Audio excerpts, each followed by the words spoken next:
Welcome to the Open Door.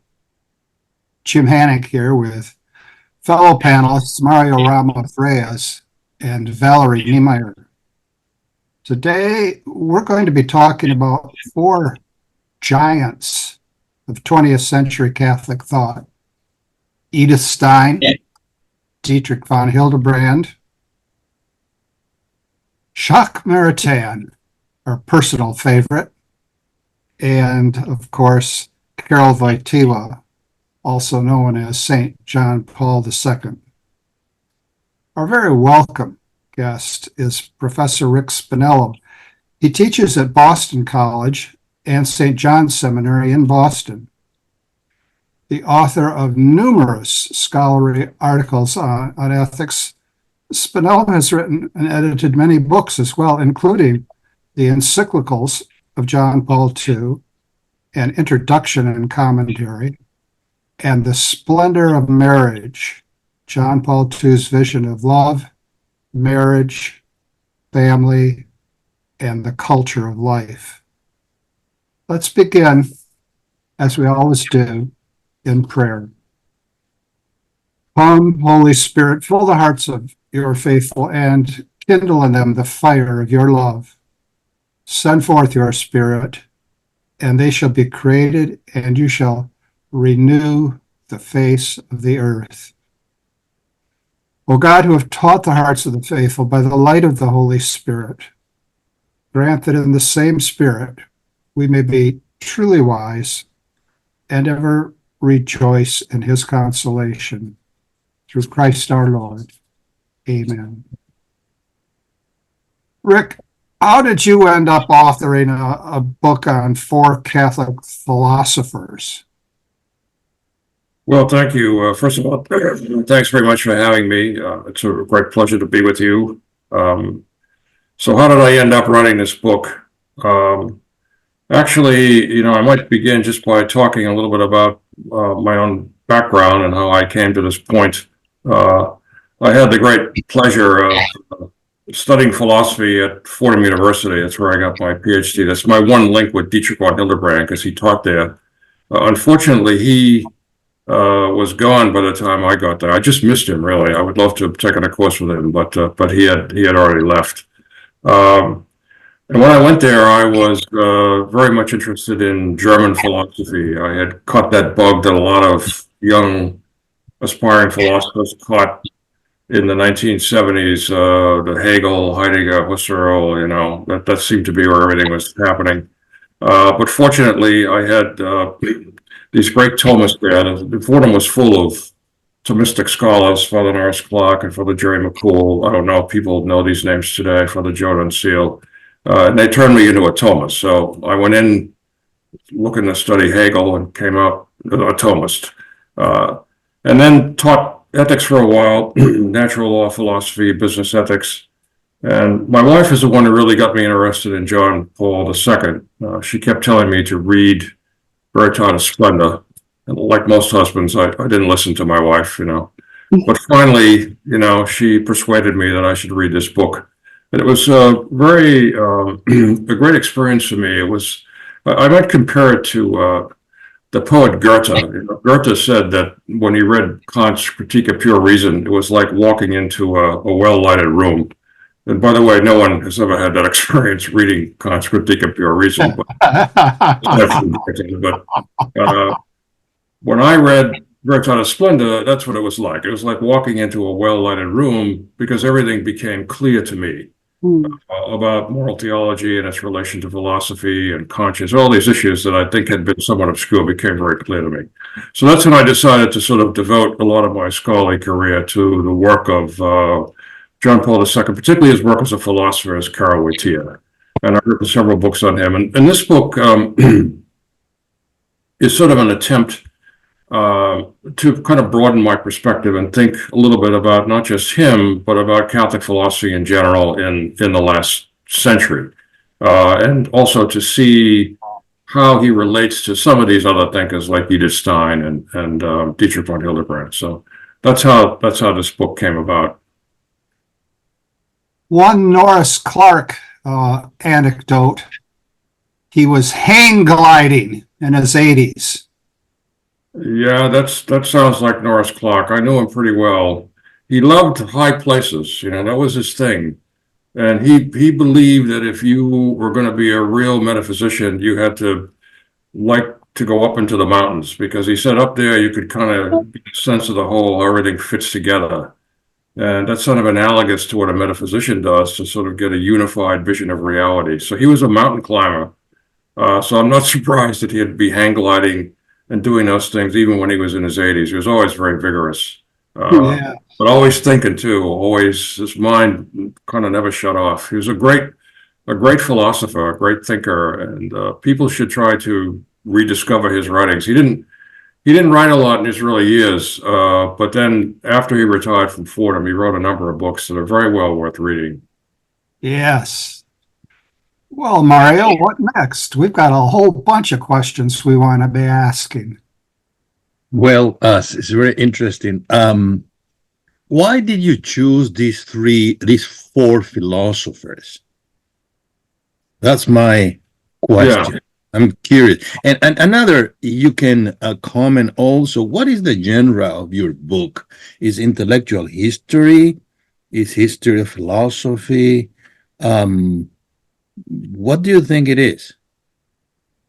Well, the book tries to do two things. It's a biography, so I wouldn't call it an intellectual history. It's I think first and foremost a biography, because I think the lives of these four philosophers is quite interesting, dramatic in some cases, particularly the life of Dietrich von Hildebrand and so forth. I mean, they all lived through World War II and had very harrowing experiences that they had to deal with.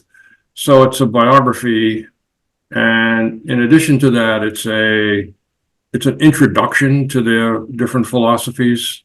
That's about all you can do in a book like this, because it's not written for scholars. It's written for the average Catholic layperson, if there is such a thing. I'm not sure there is, but whether that is, yeah. It's written for them. So that they might say, okay, well, at least I have a little bit of an understanding of what, Edith Stein's philosophy is. And again, you can appreciate her life and what she went through, and because I think her life story, as well as the other three, are very inspiring. As far as why I chose these four, I mean, obviously there are other people I could have chosen. If you look at the last century, it was one of great intellectual vitality in the area of Catholic philosophy, because you had, Etienne Gilson and Maritain, and the great English philosopher Elizabeth Anscombe, Gabriel Marcel, the French philosopher, the French existentialist. But these four seem to me to be the most representative of Catholic thought in the last century, because you have a couple of Thomists. I mean, Maritain and Woytyla. You can represent the kind of pluralistic path that philosophy took, because you have Edith Stein, who's a phenomenologist, as well as Dietrich von Hildebrand. So it gives you a flavor of what Catholic philosophers were doing in the last century. It wasn't just Thomism.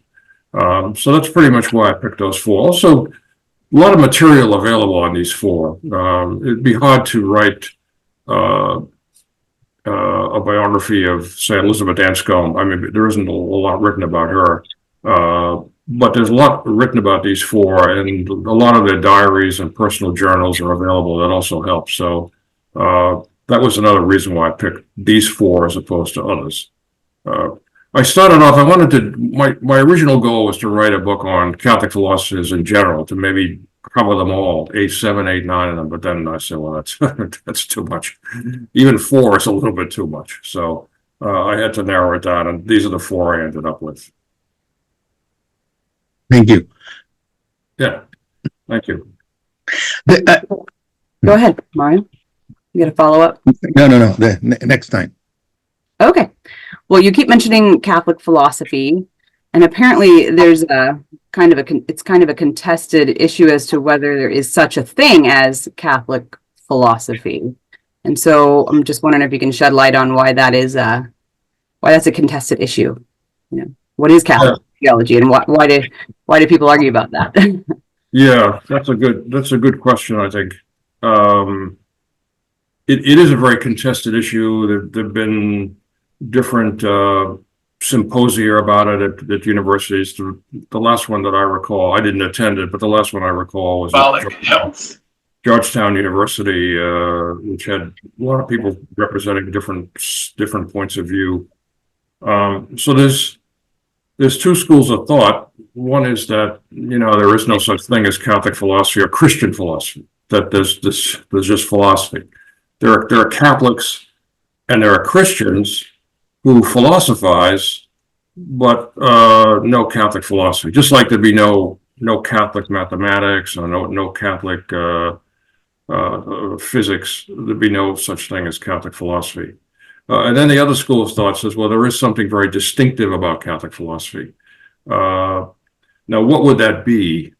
I tried to address this in the book, because if you're going to write a book about Catholic philosophy, I think you have to talk a little bit about it. So what would it be? Essentially, at the very least, a Catholic philosopher would not be contradicting the deposit of the faith, the depositum fidei, as they say in Latin. Things always sound better in Latin, I don't know. So at the very least, you wouldn't be doing that. But I think that there are other features too, which are kind of laid out in John Paul II's Fides et Ratio. Again, another one of his great encyclicals, not quite at the level of Veritatis Splendor, but a great encyclical that kind of explains all this. And he talks about some of the defining features of Catholic philosophy, one of which was that it deals with the big existential questions that other philosophers have kind of cast aside. Questions like, who am I? Where do I come from? Where am I going? Why is there evil? What is there after this life? Does a God exist? Those big existential questions that all of us have. That's how he begins Fides et Ratio. So we all, we're all thinking about these questions. Now, modern secular philosophers of the last century say, well, we don't deal with that stuff anymore because you can't answer those questions. They don't want to deal with them at all. If you look at the American philosophers like Richard Rorty, we can't answer those questions. We can deal with other things, but not that. And you look at people like Heidegger, they say, well, you could ask those questions, but you're not going to get any answers. So he says that our origin and destiny remain in the dark and in Dunkelheit, We're never going to be able to answer those questions. But Catholic philosophers have a kind of optimism. We can answer those questions. We do have answers for those questions. And the answers come from faith and reason. They come from the faith, which kind of gives the Catholic philosophy some content. And then reason comes in and kind of substantiates what the faith gives us. So faith and reason working together can really allow us to address these particular questions. Catholic philosophy also is definitely, as John Paul II says, he calls it a sapiential dimension, a metaphysical dimension, right? It's very, it delves into metaphysics. It's not afraid to engage in metaphysical thought, which simply means getting beyond the physical, getting beyond the empirical, looking at spiritual reality like the soul, and trying to come up with a unified vision of reality, the kind of thing that Father Norris Clark always talked about. The very big picture, God is sort of the center of the universe, the source, the summit of all being, and sort of reasoning about that. But I see that kind of big picture thing, secular philosophers don't want to do that, but Catholic philosophy does do it. So it has a very strong metaphysical dimension. And I would say it's also committed to epistemological realism. Because another problem with secular philosophy is its skepticism, its relativism. We can't know anything. You can't know this, you can't know that. What can we know? Well, we don't know what we can know. That's kind of what happens with some of these secular philosophers, and particularly the postmodernists like Foucault and that crowd. But Catholic philosophy would shun that way of thinking and say, no, there are things that we can know. God has created an intelligible universe. A universe that we can come to know through our mind. There's a kind of correlation between the mind and being. We can know these things. There's a transparency in the universe, an intelligibility. That's sort of the premise of Catholic philosophy, I think. And finally, I think Catholic philosophy overcomes a lot of the dualistic thinking of secular philosophy, which is very much dualistic. There's a dualism between the body and the soul, there's a dualism between history and metaphysics, a dualism between nature and grace, and a dualism certainly between faith and reason. But we don't get that in Catholic philosophy. We get a more holistic view of reality. We don't get these kind of reductive, fragmentary views. So I think there is such a thing as Catholic philosophy. I think it's something very distinctive. I think John Paul II said it's the way of doing philosophy. This is the best way to do it. And I think he's right. I think he's onto something. Well, as somebody who doesn't, I'm kind of the person in the room that has no formal philosophical training beyond just a Jesuit education. But to me, it's kind of like, what's the point? I mean, if you can't talk about the big questions, what's the point of philosophy? So sign me up for the Catholic version. Right. Yeah, good. Okay. You're right. Yeah, you're absolutely right. Yeah. If you're just going to talk about, logic of minute, minute little questions, what's the point? And I think students feel that way too. I teach philosophy at Boston College, and I think that they're attracted to Catholic philosophy because they ask these questions. Everybody does, and they're looking for answers. Mm-hmm. So I think that's quite correct. Yeah. Couple of thoughts. If you asked perhaps the most influential American analytic philosopher of the last century, Willard Van Orman Quine, if you asked him, what is it to be? He would answer, why, to be is to be the value of a variable. That is to say, you can be plugged into a well-formed logical formula. Now, another more interesting background point in terms of biographical work on Elizabeth Anscope, there are two quite new books that feature her work. One is called, and you'll like this if you are not already familiar with it, Rick, the title, Metaphysical Animals. And it's how Anscombe and Mary Midgley and Philippa Foot and one other very worthy woman who I can't think of right now, how they really challenged the reigning positivism at Oxford and Cambridge, especially prompted by the grim reality of World War II and its aftermath. Very fascinating material. But now here's the question I'd like to ask. You're dealing with philosophers, Catholic philosophers, well-known Catholic philosophers, and truly saintly people. How about that convergence, the holiness of these people? Yeah. Well, first of all, I'm not familiar with that work of Elizabeth Anscombe. I'll have to check it out because that sounds like a very intriguing book. And those other women are very competent thinkers. Philippa Foot and Mary Midgley. I'm sort of familiar with some of their work. So I thank you for pointing that out to me. I'll have to take a look at it.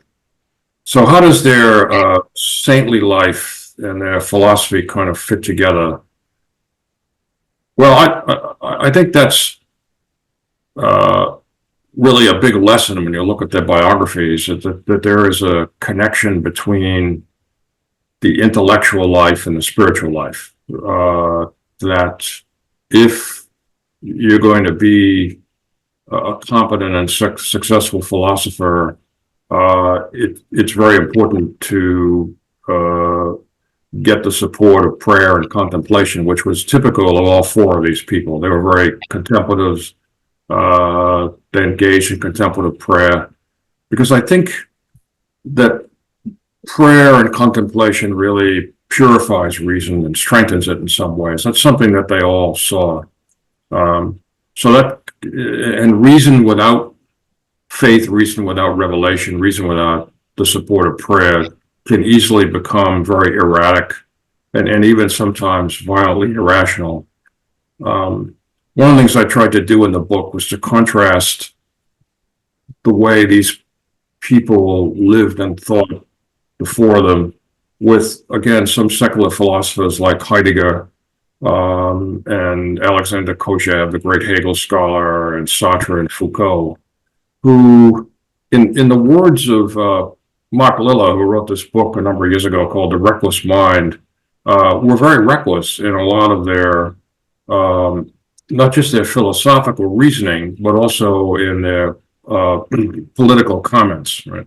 So not only did they kind of usher in a kind of nihilistic view of reality, there are no really fixed values, and Heidegger was an historicist, so this history trumps everything. Everything changes. There's no permanence. There's no ultimate truth, because history wipes away what was true today, becomes something different tomorrow. But also when you look at their again, their political comments, Heidegger talked about the inner truth and greatness of National Socialism. He went on to be the rector of Freiburg University and a big supporter of Hitler. He purged that university of Jews, including his teacher. He fired his own mentor and teacher, Edmund Husserl. Alexander Kojève talked about the universal homogeneous state of Stalinist Russia, which he admired. So did Sartre. And Foucault was a big admirer of Mao. So these guys really, again, because their lives were kind of unmoored, they weren't contemplatives, they weren't praying, they had no spiritual life. Their intellectual life, I think, goes off the rails. They end up justifying these terrible tyrannies, these terrible dictatorships. And I think a Catholic philosopher is a true Catholic philosopher isn't going to do that. It doesn't mean that they can't make errors. I'm not saying that they would be immune from philosophical errors, but I don't think that they would ever go way off the rails the way these people did. Yes, Mario. Well, it's very interesting, the name of this philosopher. And let me elaborate a little bit before asking a question. Indeed, these four philosophers were against totalitarianism, each one of them. Maritain changed his mind. He became what we may call, sometimes I call him a soft liberal, but he became that. The same, perhaps, with the von Hildebrand against Hitler and so on. Woytyla against the domination of his country and so on. So it seems that their philosophy, Christian philosophy, led them to defend human dignity, freedom, truth, etc. And yet, if you examine the history of Catholic philosophy, at least in my home background, which is Latin America, many philosophers, Thomists, and some of them were not, defended authoritarian systems. Let me tell you that in 1979, many years ago, I was a young student of philosophy, very young, first course, and I traveled to Argentina to the inauguration of the first International Congress of Christian Philosophy, which was inaugurated and inspired by John Paul II election, which was in 1978. So in that place, in Córdoba, Argentina, there were many philosophers of very famous philosophers at that time. I can go on, and the name of the Italians, the Spanish, American, and so on. And yet, the one who not inaugurated, but gave a speech in front of all the philosophers was General Videla, the one who was leading the military government then. And right there where all the philosophers listened to this dictator. Some of them probably were disagree with him. Some of them perhaps have a different view about what is the view, what they call the old Christendom. So my point is that it's true that Christian philosophy may lead to people like Maritain and others, but at the same time, there are other traditions which may be indicated that we need to go back, or they wanted to go back to either the old Christendom, or like sometimes I hear today, and I have been doing research about that, a new integralism. And so my point is that sometimes when I speak to students about this tradition, sometimes I don't know what to say, because the past is also very, I wouldn't say confusing, but it's not pretty that we may want to show it is. What is your reaction to that? Well, let me talk a little about integralism, which is sort of discussed a little bit in the book, because Maritain kind of proposes this idea that we could have a new Christendom, and a new Christendom would mean a union of state and the church. But Right. he says that it will never be the way it was, and we can't go back to the Middle Ages. Right. What he envisioned was that the Christian principles and Christian ideals would have an influence on the state. It would have an influence on the way the state makes laws. So it's sort of a soft approach to Christendom, I think, is one way to look at it, versus the hard approach where, the state and the church are kind of fused together. It's more or less the soft approach, Right. hoping that state legislatures would again look to Christian values and the gospel for guidance in the way they create laws, in which case they would not create laws that permit abortion. We wouldn't have the French government, enshrining abortion in the French Constitution, which we're getting now. We wouldn't have these things, Right. Because Christian values would be respected. That I think that's unlikely to happen, but that form of Christendom, I think, would be acceptable to people. I don't see that ever happening, not in the near future anyway. And I think that would be consistent with Christian philosophy, is authoritarianism, the dictatorships of Russia and probably the dictatorships of Latin America, the ones that I know of, certainly would not be consistent with Christian principles. And it would be hard for me to see how a truly prayerful philosopher would be able to support such regimes. I can't imagine a Maritain or a Stein or von Hildebrand, certainly Karol Wojtyla, supporting those kind of regimes. So that's what I would say about that. Thank you. All right.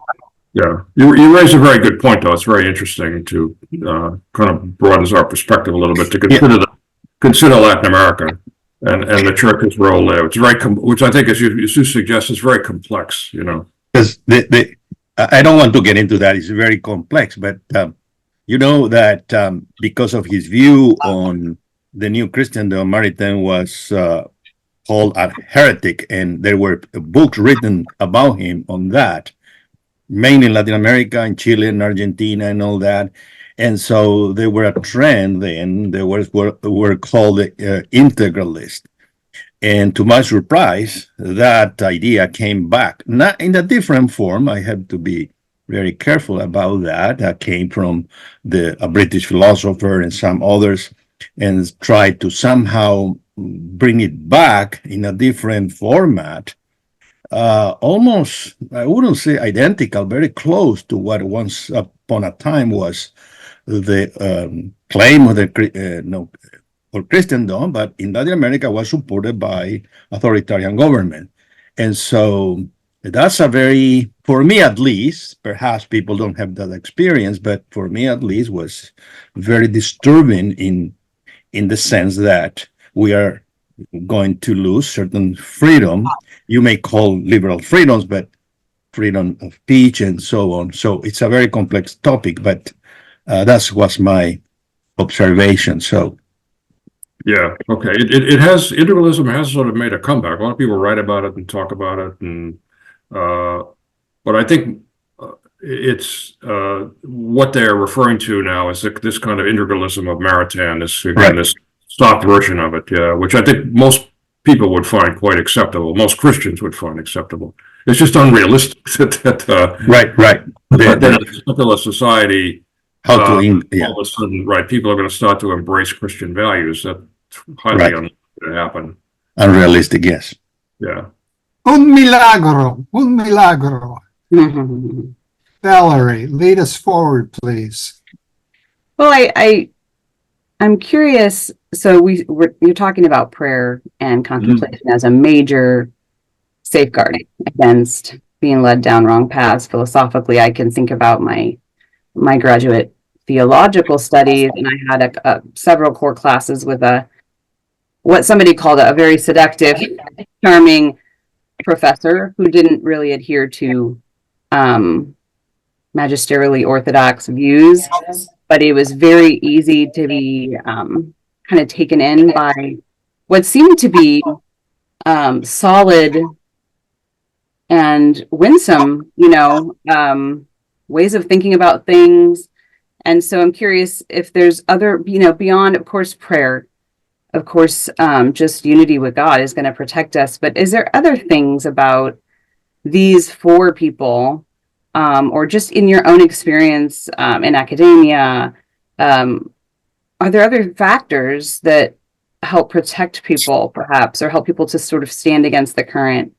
Are there factors in their own life experience, et cetera, that you see? And that's just one area that I'm wondering how these four people maybe have something else in common besides prayer and contemplation, or is there other things that they have in common? You've talked about there's a certain diversity of thought representative in these four philosophers. Is there anything else as far as what they have in common that you would want to share with us? Yeah, let me make a couple of comments about that. First of all, I think in terms of what can support us against particularly the ravages of the current culture, or even unorthodox teachers like the one you had, certainly one is just revelation itself, right? I mean, Pope Leo the 13th, in his great encyclical Aeterni Patris, which was responsible for sort of the revival of Catholic philosophy in the 20th century, and particularly the revival of Thomism, talks about revelation as the friendly star. That's the guide, right? So if you come up with ideas that contradict revelation, and I mean revelation as the gospel, the word of God, this is which ends when Jesus' life ends. I mean, we have the gospel. So if something contradicts revelation, we can be sure that it's wrong. I think that was sort of one of the things that my teachers at Fordham always insisted upon. It's great to do philosophical explorations, but if you're off in some tangent and off in some area that clearly contradicts Christian revelation, you're off the mark. You've missed it. Now, in terms of what these four thinkers have in common, because they're, on one level they're very different, but they do have some things in common that I think are worth mentioning. First of all, they're all, I think, models of the intellectual life in the pursuit of sanctity. That's how I would describe the lives of each one of them. and all of them also lived the virtues, both the cardinal virtues of prudence and courage and temperance and justice, but also the theological virtues of faith, hope, and charity. And I think that's what allowed them to really survive through the trials and tribulations of World War II, living out these virtues. And they all saw philosophy as a vocation. Philosophy was really a vocation to them. It was a way of trying to come to terms with the truth, the metaphysical truth of the world we live in, through faith and reason, always working together. One of the things that John Paul II mentions in Fides et Ratio towards the end is that the true philosopher philosophizes in Mary. You know, this is a great phrase, and I think people need to think about what that means. This Fides, like all these encyclicals, they get forgotten over time. But you know, he writes a few paragraphs about this. It's very profound. You know, what does it mean to philosophize in Mary? This is so typical of John Paul II, who was so devoted to the Blessed Mother.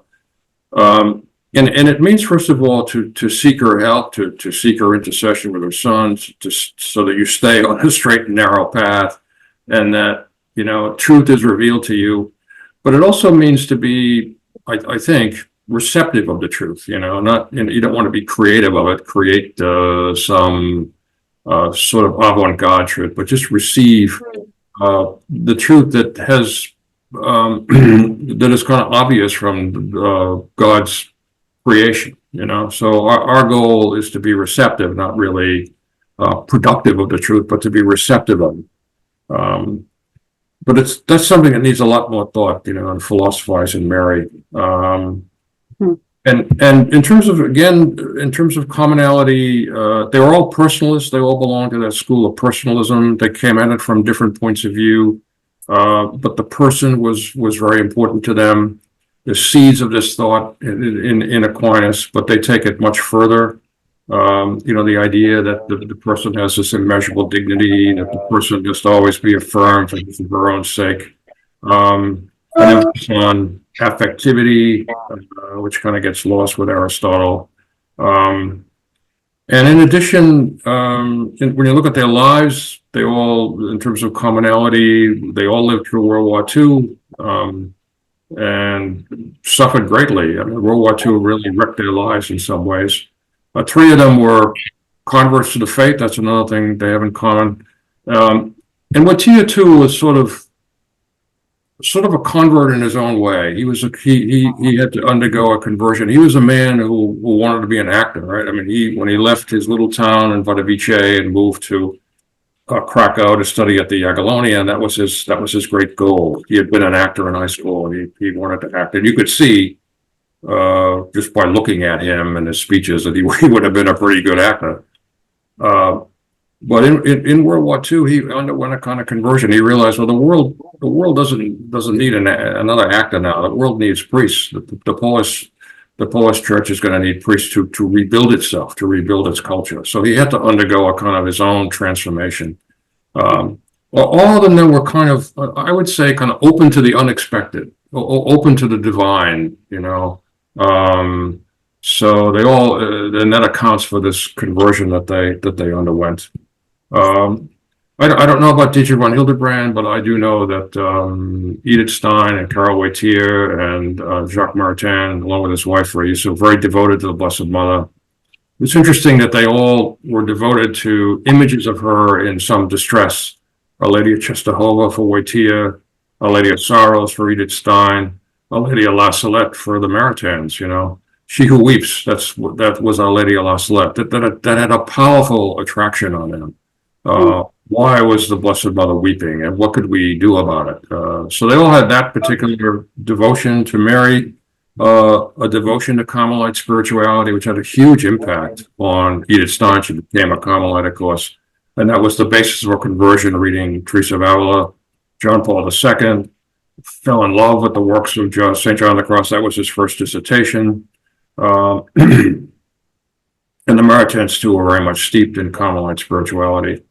So And they were in their own way, at least three of them, very dedicated to the work of Aquinas. Not so much von Hildebrand. I don't think he ever really. I'm sure he knew Aquinas, but he never really wrote much about Aquinas. Though I don't think anything he wrote contradicts Aquinas by any means. But the other three were, particularly in her later life, Edith Stein became very much enamored of Aquinas. I think for Woytyla and for Jacques Maritain, who were very creative, and they didn't just repeat what Aquinas said, but Aquinas kind of gave them his philosophy gave them a kind of intellectual security, foundation. And then from there, you could kind of move out and explore different things. So those are some of the things I think they had in common. There's a lot more, I think, that people, if they read the book, will pick up from these four lives and, the way they intersect and so forth. But why are your subjects especially important for us today? yes, so why are they important for us today? Well, let me reflect upon this by talking about something I saw recently, talk given by Bishop Barron. I assume people know Bishop Robert Barron. He gave a talk to the Knights of Malta. I think the title was "How We Got to the Present Point." So how do we get to this mess we're in? Bishop Barron's a philosopher and a thinker. So he, in this talk, which people could look at online, all this stuff is out there and available for free. He talks about four philosophers who really have screwed things up for us: Marx and Nietzsche and Sartre and Foucault. Right, so these four guys have sort of made a big mess of things. I won't go into all the details, but when you look at Nietzsche, I mean, he not only talks about the death of God, but he also talks about how, well, there basically is no objective truth, no objective values. We kind of create our own values. And Sartre has the same idea. That's what Sartre's view of existentialism is. Existence precedes essence, which existence meaning freedoms. There is no objective truth or objective values. I just create my own. I create my own way. And that's sort of the way people think today. Where I teach at Boston College, I mean, that's kind of the default position of young people. They're pretty much relativists. And they believe that they're going to create their own values and their own life, and they don't want to be told that there's some universal value system that they have to kind of plug into and adhere to. So these philosophers have caused a lot of damage and havoc. People think philosophy is it is something abstract, and people think is like Nietzsche and these people first philosophize. It kind of stays within the academy, but then these ideas get out there and they have an influence. And those four have had an incredible influence, a very negative influence on our culture. So the four philosophers I'm talking about, Stein and Woytyla and Jacques Maritain and Dietrich von Hildebrand, kind of present an antidote to that, an answer to it. How do we overcome all this bad philosophy? Well, we overcome bad philosophy by reading some good philosophy. Now, what do they have to offer? Well, I think a few things. First of all, a return to metaphysics, right? Because the philosophies of Marx and Nietzsche and Sartre and Foucault that Bishop Barron talks about are all anti-metaphysical. I mean, they don't see anything beyond the physical. They don't see the soul. They don't, they wipe the transcendence off the horizon. So these philosophers bring us back to the metaphysical, to God as the center of the universe. It's a very much a theocentric humanism. They also give us, I think someone called the anthropology of Sartre and Nietzsche kind of a negative anthropology, right? Because there's no fixed human nature. There's no human nature. Again, we make our own nature. But the thinkers I'm writing about, believe in metaphysical anthropology. There is a fixed human nature. You know, we do have a human nature that doesn't really fundamentally change over time. We're a natural unity of body and soul. We always have been. The soul has the powers of intellect and will. The soul is immortal. I mean, there's something about us that's immutable. Certainly we've changed in some ways, but there's a fixed human nature. And the body is a very integral part of the self. The body isn't just some appendage that we can play around with. It's an integral part of the self, the sexually differentiated body. So they give us a much better view of anthropology. That's one of I think the major contributions that they make. Another contribution that I think is very significant is the whole topic of love.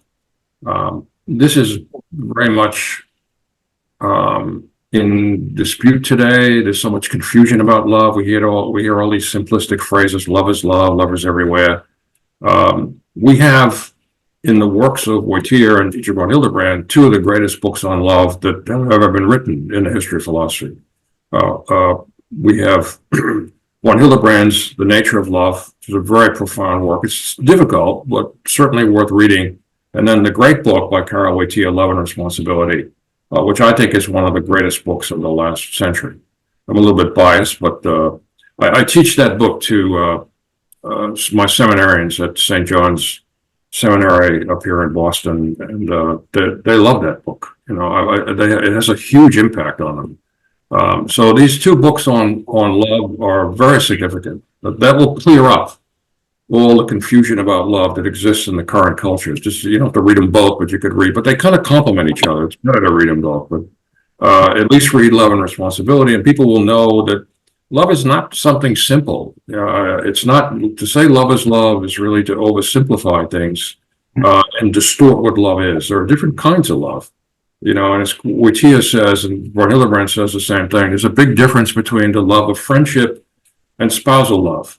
And spousal love, which is only possible between a man and a woman, it's only possible when there's sexual complementarity, is the only love where sexual relations really are allowable, because they represent a sign and a means of this total union and total sharing of a man and a woman, which is what we call marriage.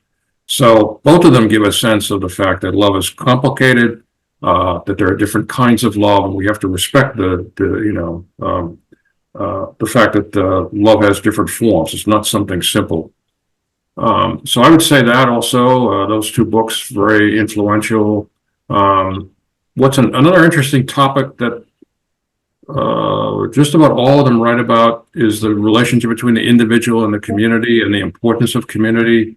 This is a big thing for Edith Stein, because she wrote a whole treatise about this, but also for the others as well. The individuals need community. Today we have a philosophy of individualism, which sort of shuns community. We need particularly communities like the church and family and the nation, political communities. Those are very important to people. I think in the book, I talk about how, you know, to think about what kind of person I want to be is you also have to think about to what kind of communities do I want to belong, you know? Those two questions really go together for Edith Stein. That's why she chose, not right away, but she chose to enter the Carmelites, because that community was going to be very important for her personal identity going forward. So that whole issue of the individual and community. And then finally, I would say, what we need to do, again, to kind of counter the bad thinking of the Nietzsche and Sartre and that crowd, is to rediscover the natural law, which plays such a prominent role in the philosophy of Woytyla, and particularly Jacques Maritain. Not so much, Edith Stein really didn't write about this so much. To rediscover the natural law, because if we get back to a metaphysical view of the person, you know, with a fixed human nature, that's really a bridge to morality. You know, that human nature that we have, the soul with an intellect and will, that body-soul composite is sort of ordered to certain goods, you know, and it always has been. Goods like knowledge, and life and health and marriage, goods that fulfill us. And that becomes the ground, the basis for moral norms and absolute moral norms, like you can never take an innocent human life. So we need to get back to the natural law and understand the intelligence of the law. Right. This all comes from God, right? God is the source of it. God gave us this human nature. God made us in a way that we're naturally ordered to certain goods that will fulfill us and ultimately ordered to Him. And so there's a certain intelligence in the way we were made and a certain intelligence in the law. So some of those things, I think, there are a lot more that we could say, but some of these issues would be a corrective to the bad philosophy, the Nietzsche's and the Sartres. Well, those are already huge contributions. Mario, what next? Who is your favorite among the four? Yes, who's my favorite? Well, it's hard to pick one. Most of my work has been done on Karol Wojtyla, but I would have to say, after doing all this work on this book, I have two that I'm gonna point out, and it's the two women, right? It's Edith Stein and Maritain. You can't really do the life of Jacques Maritain without talking about Reyes, because they were just inseparable. That becomes clear when you read my book or any book any good book on the Maritains. There was something about both of them that I found to be very moving. They were both deep contemplatives. Both of them were very forthcoming in their journals and their writings. And I think they both wanted to sort of bring contemplation back into the heart of the Catholic Church. So they're very, I think, very inspiring in their own way, and their stories are very touching. So I'd pick those two. What about you? I could ask you the same question. I don't know if you want to. I wonder if Valerie wants to jump in at this point. Well, as far as favorites, I don't have one because I haven't thoroughly explored them. But one question that I had, I got to reading some of this book that you've written, and I was reading about the sorry, I'm drawing a blank on the names. Reyes. I keep thinking Pieper for some reason. But yes, in their marriage. So you've written an entire book about John Paul II's, treatment of marriage and the significance of his vision and his philosophy in that regard, his theology. And in reading your book, I was very fascinated to find out that Jacques and Reyes had embraced continence and marriage prior to their conversion. It sounded like, and if I got that wrong, no. It was right around the time of the conversion. Yeah, I mean, I think they might not have officially been baptized, but I think when they did that, they were sort of on the road. I mean, remember, it takes a little bit. The conversion experience begins when they visit Leon Bloy, and they begin to think about these issues. So I think they're on the road. I don't think they were necessarily baptized, but they were certainly on the road to conversion when they decided to do that. Yeah. Okay.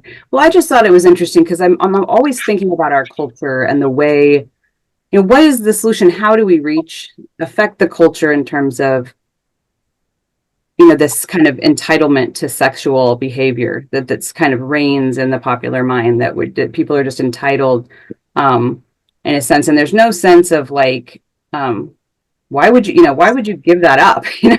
And so I thought it was interesting. I was just curious if you've contemplated or had any thoughts on their own kind of journey in this regard, because I think a big element of, John Paul II's theology of the body is just this idea that we don't use people, right? Right. We don't yeah, exactly. Yeah. And I thought it was very interesting that, in a sense, as I read in your book, my sense is that they were determined not to use one another in marriage, in a sense that they didn't want to fall into a mentality towards one another that would perhaps weaken their love in some way. But I don't know if I misread that or misunderstood that part of their story. Yeah, I'm not altogether sure. There's not it's hard to know exactly why they chose to do it. I mean, they did believe that this is what God was calling them to do. The reasons behind that, I don't know if I don't know if it involved, they didn't want to end up using each other. It could have been that way, but I mean, that wouldn't happen in a Christian marriage. I mean, if as long as they're open to life, as long as they're giving their whole selves to each other, which I'm sure they would have done, they would have avoided any the kind of use that Woytyla was talking about. I'm not, they don't, to the best of my knowledge, they don't really elaborate on why they made that choice. And it's something they don't say, they don't say, well, this is the way married couples should be. They certainly don't say that. They just say, well, this is for us because this is what we believe God's calling us towards. Yeah. I think the tradition affirms that there's a place for in marriage periods of time if you feel a call to a higher thing. But I don't know, as you've studied, John Paul II's work, that question that I have, how do we reach the culture? Are there things that have come to mind to you? How do we reach the popular mind with a vision of sexuality that is beautiful enough to draw people into the truth and the light with regard to? Well, I think what he presents in Love and Responsibility, the idea that our sexuality is a sign and a means of this total gift to the other. That's what it is, right? That there's such a thing as spousal love. So spousal love means I give my whole self to the other person.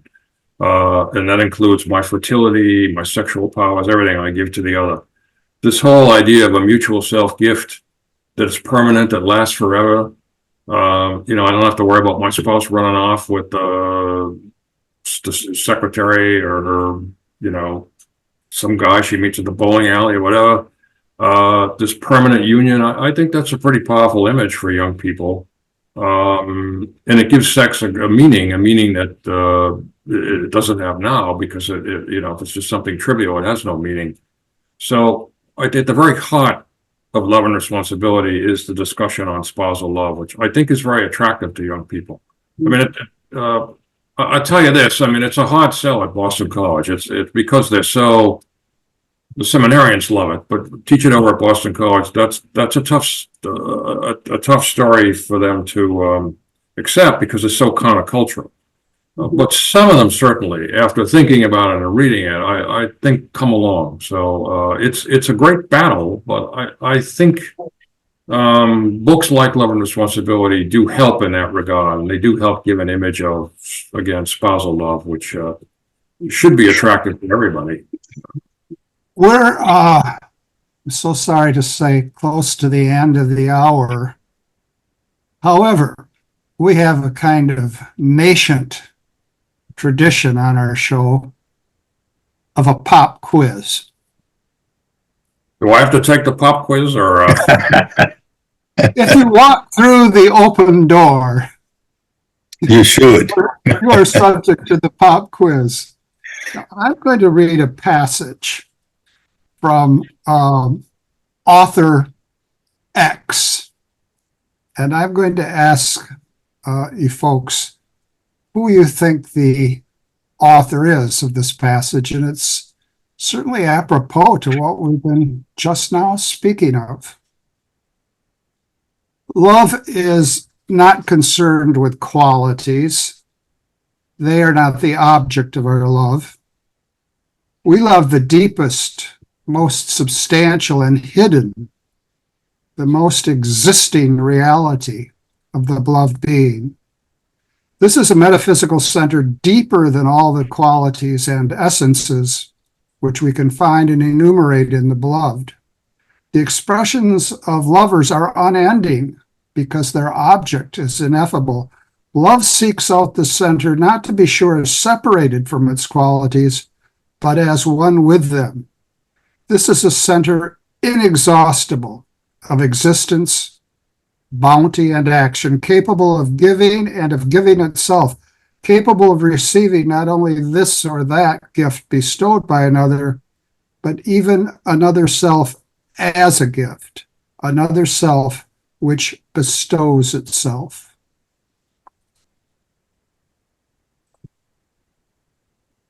Not Foucault, that's for sure. No, it's not Foucault. Not Sartre, that's for sure. No, it's none of those people.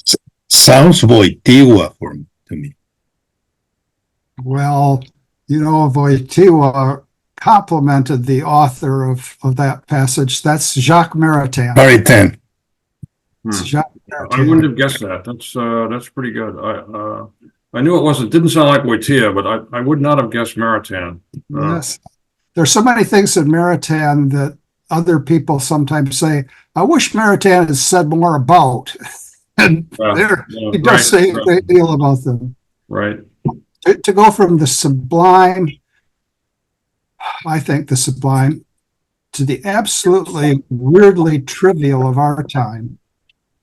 We have this truly noble Russian dissident. I'm not sure I'm pronouncing his name properly, Navalny, who was in effect cruelly executed by Putin. After a lot of controversy, he was allowed to have a public funeral. At his funeral, a song was played. I Did It My Way by Frank Sinatra. Now, if anything could be more jarring than that, I don't know what it is. We have our culture's post-flood. There's all sorts of flotsam and jetsam and junk and garbage just cruising over us all the time. And I think that's an illustration of it.